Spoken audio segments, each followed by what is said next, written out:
If you've been recently diagnosed with gestational diabetes, undoubtedly you're feeling a bit overwhelmed and have several questions and concerns.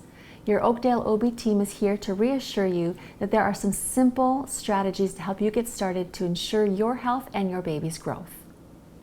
The three main considerations for carbohydrates with gestational diabetes is an appreciation of what a carbohydrate is, the portion size of what a carbohydrate choice looks like, and then how to effectively span it throughout the day so that your blood sugar is steady and controlled.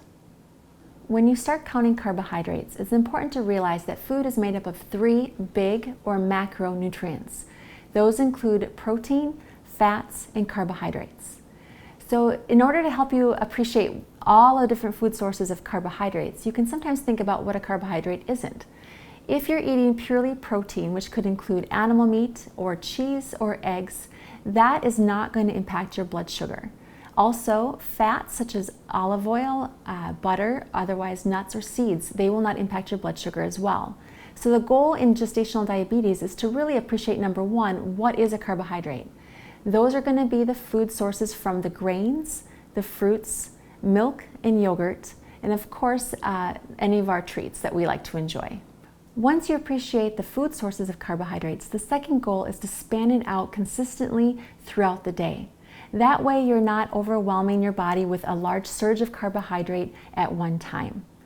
If you are ready to start carb counting, the goal is to appreciate the portion sizes of what 15 grams of carbohydrate looks like. Now, if you want to use a simple visual, a small tennis ball is about one carb choice. So when you're looking at fruit, this would be considered one of your 11.5 choices of the day.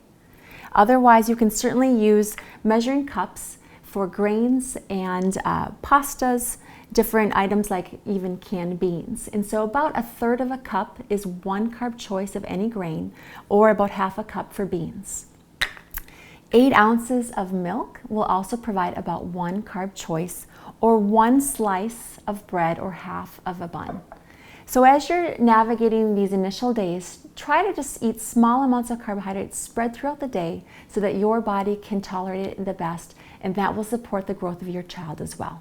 So as you're trying to span your carbohydrates consistently throughout the day, try to strive for about 1 to 2 carb choices at breakfast, because this is when your pregnancy hormones are going to be the highest.